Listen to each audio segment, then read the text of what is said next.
बिस्मिल्लाहिर्रहमानिर्रहीम। अल्हम्दुलिल्लाहि रब्बिल आलमीन वस्सलातु वस्सलामु अला अशरफिल अंबियाहि हबीबिहिल मुख्तार। कुल जमाती आल महाराष्ट्र विफाक के दौरे पे मैं जलगांव, एवत महल, सोलापुर सफ़र कर रहा था। मेरे लड़का फैयाज़ अहमद ने फ़ोन करके मुझे बताया कि कारपोरेटर मंसूर अहमद का इंतकाल हो गया। मैंने उसको कहा कि पहले तुझे कहाँ से मालूम हुआ? तो बोले व्हाट्सअप। मैंने मंसूर भाई का फ़ोन नंबर निकाला और उन्हीं के नंबर पर फ़ोन किया मैं। तो उनके साहिबजादे फ़ोन उठाए। उनकी आवाज़ से लगा कि बात सच है। फिर रेलवे में था, शोर शराबा था, मुख्तसर उनको तसल्ली दी। बहरहाल आज वो हमारे बीच से चले गए। जैसा कि मोहम्मद मुस्तकीम ने कहा कि जाहिद की होटल पर मेरी भी ज़्यादा मुलाकात मंसूर से वहीं हुआ करती थी।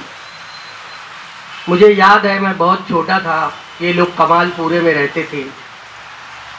हाजी मोहम्मद याकूब का एक बड़ा मकान था कमालपुरे में, बहुत बड़ा मकान गिना जाता था। वहीं पर हम लोग की होटल थी। अक्सर चाय लेकर मैं उनके वालिद दादा के वहाँ जाता था। यानी मैं उस ज़माने से इस ख़ानदान को जान रहा हूँ। समझ में नहीं आता कि इस वक्त तो मालेगांव के क्या हालात हैं, कि जो वाकई में कुछ मिल्लत का दर्द रखने वाले लोग आज भी हैं। जब सब खत्म हो जाएंगे तो दुनिया खत्म हो जाएगी। बहरहाल कुछ ऐसे लोग होते हैं जो यकीनन कुर्सी पर बैठकर खिदमत खल्क करते हैं। उन्हीं में एक नाम मंसूर का है। आज के इस प्रोग्राम में मैं उनके भाई, उनके बेटे, उनके और दिगर जुमला रिश्तेदार खैश व अक़रबा को, तमाम हाज़रीन की तरफ से ताज़ियत पेश करता हूँ। ये अम्र इलाही है, अल्लाह तबारक व तआला का बनाया हुआ कानून है। रब्बे रऊफ़ुर रहीम का कुरान पाक में इरशाद मुबारका है, कुल्लु नफ्सिन ज़ाइक़तुल मौत। हर नफ्स को, हर जी रूह को मौत का मज़ा चखाए। अल्लाह ताला ने जब हम लोगों को पैदा फरमाया, बल्कि दुनिया को बनाया, तो कोई भी चीज़ वजूद में आने से पहले उसके मौत का वक्त, मौत की जगह, मौत की वजह मुतय्यन फरमा दी जाती है। इसी के मिज़दाक अल्लाह ने मरहूम को जो ज़िंदगी के दिन अता फरमाए थे वो पूरा हुआ और वो इस दुनिया से रुखसत हो गई। घर के लोगों ने अपने बिसात भर बड़ी कोशिश की होगी, लेकिन अल्लाह का इरशाद है कि तुम्हारे चाहने से कुछ नहीं होता। वही होता है जो अल्लाह की मशीयत होती है। और अल्लाह ताला अपने बंदों के हक़ में वही फैसला फरमाता है जो बंदों के हक़ में बेहतर होता है। बज़ाहिर हमको लगता है कि बहुत बड़ा नुकसान हो गया, बहुत बड़ी आफत आ गई, फिर हमको कुरान रहनुमाई करता है, जो हमने उलमा से सुना है कि अल्लाह तुम्हें आजमाएगा। कभी खेतों में नुकसान, कभी सैलाब के ज़रिए, कभी जानवर मरेंगे, कभी इंसान हमसे जुदा हो जाएगा, भाई बाप, बेटा माँ, इस तरह ये निज़ाम चलता रहेगा। लेकिन मोमिन मरता नहीं है, मोमिन को मौत आती नहीं है, वो जगह मुंतकिल करता है। पहले हम आलमे अरवाह में थे, बाप की पीठ में आए, मुंतकिल हुए, माँ के पेट में आए, फिर दुनिया में आए, फिर कब्र में चले गए। कब्र से भी इंतकाल होगा, उठेंगे, हश्र का मैदान होगा। फिर हमेशा हमेशा रहने वाली जो ज़िंदगी है, हम मुसाफिर हैं, सफ़र कर रहे हैं। जिसकी जहाँ मंजिल आई वो उतर गया। अब बकिया हम लोगों की जिम्मेदारी है। खेल ख़त्म नहीं हुआ, निज़ाम चल रहा है। उन्होंने एक खानदान की, एक महल्ले की, एक कुंबे की, एक कबीले की निगरानी की, सरपरस्ती की, पाला पोसा, कुछ बना के तुमको दिया। ड्यूटी खत्म नहीं हुई। अब आगे का जो सफर है उनके भाई को, उनके बेटों को और हम सबको मिलकर उनके उस अधूरे ख्वाब को पूरा करना है। ये होगा असल में ताज़ियत। मेरे मोहतरम दोस्तों, इंसान के इंतकाल पर अल्लाह और रसूल ने हमारी रहनुमाई फरमाई है। आका अलैहिस्सलातु वस्सलाम का इरशाद है, खास तौर से उनके बच्चे इस बात का ख्याल रखें कि अल्लाह के प्यारे हबीब का इरशाद मुबारक है कि जब तुम्हारे बाप का इंतकाल हो जाए तो बाप के दोस्त को बाप का नैमुल बदल समझो, बाप का कायम मुकाम समझो। जरा सोचो हम किस मजहब के मानने वाले हैं। बाप के दोस्तों का इतना बड़ा मर्तबा है तो बाप के सगे भाई का, बाप की बेटी का, बाप के दूसरी औलाद का, बाप की बीवी का, उस रिश्ते को हम अंदाजा नहीं लगा सकते। हम रिश्ता जोड़ने वाली कौम है, ताल्लुक कायम करने वाली कौम बनाकर भेजे गए। अल्लाह पाक का इरशाद है, जो रिश्तों को जोड़ता है वो अर्श से जुड़ता है, जो रिश्तों को काटता है वो अर्श से कटता है। हम जोड़ने वाले लोग हैं। इसलिए मैं आज के इस मजलिस में, ये ताज़ियाती मजलिस, इस मजलिस में मैं उनके भाई से गुजारिश करूंगा कि सरपरस्ती आसानी से नहीं मिल जाती। जब अल्लाह का खुसूसी फजल और करम किसी पे होता है तो वो कायद बनाता है, सरपरस्त बनाता है, रहनुमा बनता है। अब उनकी जगह आप हैं। इन बच्चों की, पूरे खानदान की, महल्ले वालों की, सबकी सरपरस्ती करना है। अभी कुछ दिन पहले उनकी अहलिया का इंतकाल हुआ था, उनकी बीवी का।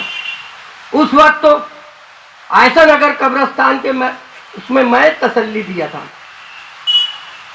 फिर अल्लाह ने वो मुबारक घड़ी लाई, क्योंकि यहाँ मेरी माँ, बहन, बेटियां भी बैठी है। लेकिन एक सच्ची बात है कि औरत बगैर आदमी के जिंदगी काट लेती है। रिजवान सर, औरत बगैर आदमी के जिंदगी काट लेती है अगर उसके शौहर का इंतकाल हो गया। लेकिन अगर बुढ़ापे में बीवी का इंतकाल हो जाए तो शौहर की जिंदगी अथल फथल हो जाती है। मैंने उनके बड़े साहिबजादे को अखाड़ा मस्जिद में गले मिलकर उनके वालिद के निकाह के मौके पे कहा था कि अल्लाह तुम्हारी वालिदा की मग़फ़िरत करे। बच्चों ने औलाद होने का हक अदा किया, बाप की जरूरत का ख्याल रखा। ये बहुत बड़ी बात है कि बच्चों ने इसका इंतजाम किया। ये सवाले बच्चे हैं, अच्छे बच्चे हैं, ये सवाब जारिया हैं। किसी के अच्छे बच्चे हों तो वो सवाब जारिया है। बहरहाल इस गम के मौके पर तमाम हाजरीन की जानिब से मैं आप लोगों को ताज़ियत पेश करता हूँ। और लोग भी बोलने वाले हैं। अल्लाह ताला से दुआ है कि परवरदिगार आलम अपने प्यारे हबीब नबी रऊफ़ुर रहीम सल्लल्लाहु अलैहि वसल्लम के सदक़े तुफ़ैल में मरहूम की मग़फ़िरत फरमाए, जन्नतुल फिरदौस में आला मकाम अता फरमाए, अपने नेक बंदों के ज़ुमरे में उन्हें शामिल फरमाए। जाने अनजाने में जो खताएं, जो लर्ज़िशें, बसरी तकाज़े की हुई है, अल्लाह अपने हबीब के सदक़े में माफ़ फरमाए। और एक तजुर्बेकार बासलाहियत अल्लाह हमको नैमुल बदल, हमारी टीम में से कोई एक ऐसा हीरा हमको अल्लाह उसके बदले में अता फरमा दे। अस्सलाम वालेकुम। यके बाद दीगरे सानेहात के साथ जनता दल परिवार गुजर रहा है। उस परिवार के की तकलीफ, इज़्ज़त हर वर्कर के चेहरे पर, दिल में मौजूद है। जब निहाल अहमद साहब ने पहली बार मंसूर अहमद के घर जाकर दरख्वास्त की कि मैं तुमको अपना मेंबर बनाना चाहता हूं, मेरे पास कुछ लोग आए, उन्होंने बोला साहब उसके घर गए थे, क्योंकि वहां और भी लोग टिकट मांग रहे थे, और मंसूर के लिए कहा कि तुम खड़े हो जाओ। जब साहब घर आए और मैंने उनसे पूछा कि तुम मंसूर अहमद के घर गए थे जब तुम्हें जानती भी नहीं थी, कोई नहीं जानता था उस शख्स को, पहली बार। साहब बोले हाँ, मैं उस आदमी में ना जाने क्यों मुझे ऐसा महसूस होता है कि ये बाउसूल रहेगा, बावफा रहेगा। और मैं उसके घर गया और मैंने उसको कोशिश की कि वो खड़ा हो जाए। सुलेमान मामा और डॉक्टर नवल मेरे यहाँ बैठे थे। उन्होंने कहा कि वो आदमी तैयार हो जाएगा। बोले हाँ, मैं और कोशिश करूंगा, मैं और उसके पास जाऊंगा कि वो खड़ा हो जाए। जब मंसूर भाई खड़े हुए, वो चुन कर आए, तो पहला मेंबर था मेरे घर आने वाला। जब वो मेरे घर आए, साहब बैठे थे, उन्होंने मुझे कहा कि ये मेंबर है, ऐसा मैं सोचना, ये मेरा करीबी रिश्तेदार है उसकी माँ की तरफ। ये मैं नहीं जानती, मैंने कभी पूछा भी नहीं कि उनका रिश्ता क्या है, लेकिन ये बात साथ में गई कि उसकी माँ की तरफ से वो मेरा करीबी रिश्तेदार है। ये रिश्ते को, ये वफा को, ये उसूल को, जिस मोहब्बत, जिस उनसियत, जिस कुर्बानी और त्याग से सींचा, निभाया मंसूर ने, वो अपनी मिसाल आप जब जब चुन कर आए, तब तब उस आदमी को जब जब जिस जिस हालात से भी गुजरना पड़ा, वो आदमी उस हालात से गुजरा है। पार्टी में लोग लिबासों की तरह पार्टियां बदलते हैं, लेकिन वही शख्स थे वो, जिस हिस्से में रहते थे वहां काम करने की लालच, पैसे रुपये की लालच। मैंने यहाँ तक देखा कि जब दाभाड़ी हल्के से खड़े रहने की, परेशान धीरे की बात आई, तो मंसूर अहमद पार्टी ऑफिस में मौजूद थे कि मैं इस आदमी का काम करूं कि नहीं करूं। वो सेकुलर, जब उस वक्त वो सेकुलर पार्टी से खड़े थे, लोग का ख्याल भी नहीं करते सेकुलर और फिरका परस्ती का आज के ज़माने में। लेकिन वो शख्स अपने लीडर से ये पूछने आया कि क्या मैं इस आदमी का काम करूं कि नहीं करूं। साहब बोले कि मैं तुझे खुद ही बोलने वाला था कि अपने पास तो कोई उम्मीदवार है नहीं, यही एक अच्छा आदमी है सेकुलर, इसी का काम करो। और साहब से पूछने के बाद उस आदमी ने अपने वर्करों की मीटिंग ली और वर्करों को लेकर पार्टी ऑफिस पे आया कि साहब इनको बोलो जो आप मुझे बोले। इस कदर की वफादारी, इस कदर की उसूल परस्ती बहुत कम देखने में मिलती है। जब साहब बीमार थे, उसने बुलंद इकबाल को फ़ोन किए। बुलंद इकबाल मुझको दवाखाने में बोला कि मंसूर भाई चंद लोगों को लेके आ रहे हैं। इंतकाल से चंद घंटों या मिनटों पहले की बात थी। मंसूर जब आया, मंसूर को लोग पकड़ के समझा रहे थे। मैंने ऐसा कई मर्तबा देखा, बाउसूल आदमी की बाउसूली, कि ये शख्स कभी टस से मस नहीं हुआ। हम तो कहते हैं कि बहुत ही मुख्तसर तारीख़ दौरे ज़िंदगानी है, बहुत ही मुख्तसर तारीख़ दौरे ज़िंदगानी है। किसी की गोद में आना, किसी के दोष पर जाना। मुझे जब सुबह सुबह शान ने 5:21 पर फ़ोन किया, तो असल में होता ही है कि मुझे फजर के टाइम वो नमाज के लिए कभी कभी उठाती है, अब अजान नहीं होती, तो मैं उसको बोली कि उठ गई हूँ। वो कुछ देर के लिए रुकी, फिर वो मुझे बोली कि एक खबर है, मंसूर भाई का इंतकाल हो गया। मैं बोली मैं तो अभी व्हाट्सएप देख रही थी, कहीं नहीं लिखा है, खबर गलत हो। इनका नाम बताया जाहिद उमन साहब का कि इन्होंने उनको खबर दी और वो खबर सही निकली। हम आज जिस दौर से गुजर रहे हैं, साहब के इंतकाल के बाद बुलंद इकबाल, सिराज भैयन, हामिद जफर, फरोग जाफरी, अभी चंद दिनों पहले उस्मान रज्जब, खलील वकील, मंसूर भाई, ऐसे कई है जिनके नाम हम पढ़ लेते हैं, देख लेते हैं, लेकिन पेज दर पेज जिस जख्म, और जो जख्म गहरा होता जा रहा है जनता दल परिवार का, अल्लाह इस जख्म को भरने की और कुव्वत हमको बर्दाश्त करने की दे, और उस घर को भी दे जिस घर में इतना लायक, काबिल, सलाहियत रखने वाला इंसान, तरबियत याफ्ता पैदा हुआ। मुझे याद है कि जब कभी पुलिस स्टेशन में कोई बात होती तो साहब के उसूल के मुताबिक ये शख्स बोलता कि पहले जाके कंप्लेन करो। फिर कभी बात ऐसी हो जाती कि बड़ा ज़्यादा संगीन मामला है तो फिर वो मुझे फ़ोन करते कि तुम आयशा नगर पुलिस स्टेशन में आ जाओ। जिस दिन मुर्तज़ा छंगू का इंतकाल हुआ उस दिन हम लोग दोनों चंद वर्करों के साथ आयशा नगर पुलिस स्टेशन में थे, साहब हयात थे जब।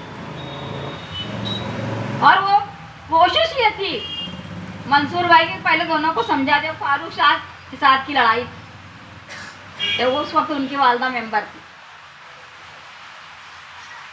ऐसे लोग जब बिछड़ जाते हैं, मुझे एक वाकया याद आता है कि जब उनको सिंबल नहीं मिला इलेक्शन से, मतलब वक्त ख़त्म होने से 10-15 मिनट पहले उन्होंने मुझे फ़ोन किया कि मुझे एबी फॉर्म नहीं मिला। हमारी आदत थी कि हम लोग नॉमिनेशन फॉर्म भरने के वक्त मैं, खलील वकील और हनीफ साबिर प्रांत ऑफिस के बाहर बैठते थे। जब कोई फॉर्म निकालता था तो जब भी हम वहाँ बैठते थे, मुझे फ़ोन आया तो मैंने बुलंद करीबी था उसको फ़ोन किया कि ये मंसूर को एबी फॉर्म नहीं मिला। मैंने दोबारा फ़ोन किया मंसूर को कि भाई तुमको एबी फॉर्म नहीं मिला, आज़ाद रहोगे, खड़े हो जाओ। तो मुझे उसने पलट कर कहा, मैडम कोई दुख उख मत करना, मैं सिर्फ तुमको बताना चाहता था, मैं जहाँ रहूँगा सिर्फ जनता दल का रहूँगा, मैं किसी पार्टी का नहीं रहूँगा, कभी नहीं रहूँगा। ये हौसला, ये मोहब्बत अपने लीडर से, अपनी पार्टी से बहुत कम देखने को मिलती। सोहेल करीम को साहब पार्टी में लाए। ये एक नौजवान था, इसको पहली बार टिकट दिया गया तो मैं जाके तकरीर करते हुए बोली कि तुम पहले नौजवान हो जिसको पार्टी में लाया गया है। ये रिजवान सर को साहब पार्टी में लाए। ऐसे चेहरे लाए गए जो पार्टी का वक़ार बन सके, पार्टी की इज्जत बन सके, पार्टी को निभाह की तरफ ले जा सके। आज जिस दुख दर्द से आप गुजर रहे हैं, उनका घर गुजर रहा है, मैं उनके घर से दरख्वास्त करती हूँ कि आप हमको अपने परिवार का, अपने ख़ानदान का, अपने फैमिली का हिस्सा माने, जैसा मंसूर ने माना। जब मुस्तकिम जेल में था और शान ने यहाँ प्रेस कॉन्फ्रेंस लेने की कोशिश की तो पुलिस उसके घर आ गई। उसने, मैं पार्टी ऑफिस में हारून भाई में कुछ काम करते हुए बैठे थे किदवाई रोड पे, मुझे शान ने फ़ोन किया। ये वो बोली है कि मेरे बच्ची को ले जाओ अपने घर, मैं जेल में जाना चाहती हूँ। तो मैं खलील वकील को फ़ोन किया, हारून मास्टर और मैं उसके घर गए तो मंसूर भाई सामने बैठे थे। प्रेस कॉन्फ्रेंस न ले शान, इसके लिए पुलिस उनके घर बैठी थी। रिजवान सर वगैरह सब आए, खलील वकील आए, लेकिन मंसूर भाई बोल रहे थे कि डरना मत, जो होगा अपन हर हालात के लिए तैयार। ये सब लोग यही बोल रहे थे, मगर हमेशा शान के पास सलाहकार के तौर पे, रहनुमा के तौर पे, हमदर्द के तौर पे, एक दोस्त की तरह साथ देने वाली शख्सियत को हम सब ने आज खो दिया है। एक ऐसा जख्म पे दर पे मिलने वालों जख्मों में से है जिसका मुंदमिल होना नामुमकिन है। हम ऐसा मानते हैं कि मशीयत इज़्ज़ी अल्लाह हर चीज़ का कुछ ना कुछ रास्ता निकाल लेता है और अल्लाह कुछ ना कुछ उसका अजर सवाब, कोई ना कोई मशीयत इज़्ज़ी से कोई नया लीडर पैदा करेगा, उस घर में हो या उस एरिया में हो, जो पंचायती भी काम करता था, जो लोगों को सलाह मशवरा भी देता था, जो पुलिस स्टेशन में भी लोगों के साथ खड़ा रहता था, जो हर वक्त अपनी पार्टी के साथ खड़ा रहता था, अपनी पार्टी के लोगों के साथ, वर्करों के साथ खड़ा रहता था। आज ऐसे हमदर्द गमगुसार को जनता दल परिवार ने और उनके अपने ख़ानदान ने खो दिया है। मैं दुआ करती हूँ कि अल्लाह उनको जन्नतुल फिरदौस में आला मकाम अता फरमाए, उनके घर को और मेरे जनता दल परिवार को सब्र ज़ब्त की तौफीक दे। और इस शख्स की मग़फ़िरत के लिए मेरी आदत है कि मैं पढ़ते रहती हूँ, और जब मैंने सुना था तो फजर की नमाज से पढ़ना शुरू किया था। आप भी इस शख्स की आखिरत में अजर सवाब के लिए पढ़ें और अपने परिवार का हिस्सा माने। मैं आप तमाम के दुख में बराबर की शरीक हूँ। मुझे उनकी लगती थी, पहली बार जब वो कारपेंटर बने, मैं जब से भी उनको पहचानता हूँ। उसके अलावा बचपन से हम साथ में रहे, उसकी गली में, जिस गली में मैं रहता हूँ, एक तरफ उसके मामा का घर था, एक तरफ उसके बुआ का घर था, इसलिए हमारा बचपन ज़्यादातर साथ ही में गुजरा, खेलने के लिए आता था।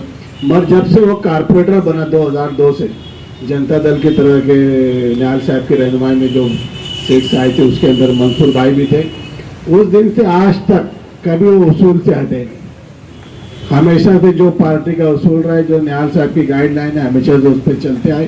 कभी फिरका परस्तों से कंप्रोमाइज़ नहीं करे, कभी कोई गलत काम नहीं किए। आज इतना लंबा टाइम जो उनका सियासी तौर से गुजरा है और 3 मरतबा के वो कारपोरेटर रहे, मुश्किल एरिया के अंदर इलेक्शन लड़े, कभी आसान एरिया या पक्के वार्ड या वो पूरा जो फिक्स वार्ड है वहाँ से कभी नहीं लड़े।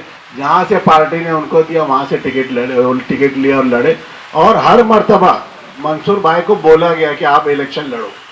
कभी ऐसा नहीं होता था कि वो बोल के मुझे यहाँ से दो, ये उनकी बहुत खूबी थी। किसी चीज़ का उनके अंदर ना ही मुफाद की बात करते थे, ना कभी कोई चीज़ में लालची थी, कोई लालच था। मगर शहर के लिए उनके अंदर तड़प थी, शहर के लिए उनके अंदर बहुत तड़प थी, शहर को अच्छा देखना चाहते थे। और फिरका परस्तों से और जो बदउनवानी शहर में चलती है या कारपोरेशन में चलती है, हमेशा से उसके खिलाफ है। जब भी कोई बात के लिए जाना पड़े, मुस्तकीम उनको फ़ोन करे या शाहनहीन फ़ोन करे या पार्टी ऑफिस से किसी का फ़ोन आए, वक्त से पहले हमेशा हाजिर रहते थे। वो तलवाड़ा डैम जाने की बात हो, कि पुलिस स्टेशन जाने की बात हो, कि कमिश्नर के सामने धरना देने की बात हो या कहीं भी जाने की बात हो, हमेशा से हिम्मत से आते थे। और ये उनके अंदर सबसे बड़ी खूबी थी। जनता परिवार का या उनके ख़ानदान का जो नुकसान हुआ है, जो लॉस हुआ है, इसकी तो तलाफ़ी हो ही नहीं सकती, इसका तो नैमुल बदल हो ही नहीं सकता कि एक इतना मुखलिस आदमी, एक इतना ईमानदार आदमी, जो ईमानदारी से शहर के लिए काम करने वाला, ईमानदारी से कौम के लिए काम करने वाला, ये हमारे मंसूर मेंबर साहब थे। और ख़ास तौर से वो दिखते खामोश थे मगर वो महफिल के आदमी थे, हमेशा वो बात करते थे। कभी ऐसे नहीं हुआ कि कोई मुद्दे पे बात हो रही है और वो उनकी राय ना दे। बात उनकी हमेशा से साफ रहती थी और हमेशा से मानी जाती थी। और पार्टी में हमेशा से जब भी कोई मशवरा होता था, मंसूर भाई को याद से बुलाया जाता था और वो उनकी राय देते थे और सही राय देते थे। जो उनको उस वक्त तो सही लगता था वो सही राय देते थे। सियासी शौर उनके अंदर बहुत अच्छा था, सियासी समझ बहुत अच्छी थी कि हमारे निहाल साहब के बाद में सबसे ज़्यादा जो मशवरे के अंदर और उसमें हमारे पार्टी के साथ में रहे, उसके अंदर से मंसूर भाई भी आगे रहे। और फिर बुलंद इकबाल के साथ हो, कि उसके बाद में शाहनहीन की बात हो, कि मुस्तकीम डिग्निटी की बात हो, हमेशा से वो शाना बेशाना खड़े रहे। कभी किसी से डरे नहीं, कभी चापलूसी उनको आई नहीं, कभी उनका मुफाद देखे नहीं, कभी कोई चीज़ में वो लालच की उनका मुफाद नहीं रहा। आज 15 साल से कारपोरेटर होने के बाद में भी उन्होंने कभी वहाँ पे ना ठेकेदारी की, ना गलत कभी पैसा कमाया, ना गलत आदमी के साथ में रहे, ना गलत काम की कभी उन्होंने तायद की। ये उनके बहुत बड़ी खूबी है। उनके जाने से जो खिला हुआ है, जो लॉस हुआ है, इसकी तो तलाफ़ी नहीं है। मगर हम भी ईमान वाले, हमारा भी यकीन है कि मौत का एक दिन मुअय्यन है और ज़िंदगी की हकीकत मौत है। मैं तो ये कहूँगा कि जनता परिवार को भी और ख़ास तौर से हमारे मंसूर भाई के जो भाई हैं, मंजूर लतीफ़, ये लोग, ये सबको, पूरे घर को पूरा ख़ानदान पीछे छोड़ के गए और घर के जिम्मेदार भी थे वो। और हमेशा से भाइयों के लिए, भतीजों के लिए उनके अंदर तड़प भी थी, हमेशा से घर वालों की फिक्र भी करते थे। कई बार हमारी पर्सनल उनका संबंध था, हमेशा से बातचीत भी करते थे। वो जो खिला पैदा हुआ है, वो सियासी तौर से हो या फैमिली का हो या समाजी हो, उसके तो पूरे हो नहीं सकते। बस मैं रब्बुल आलमीन से दुआ करूँगा कि वह उनको जन्नत में आला से आला मुकाम अता फरमाए, उनकी मग़फ़िरत करें। शुक्रिया सर।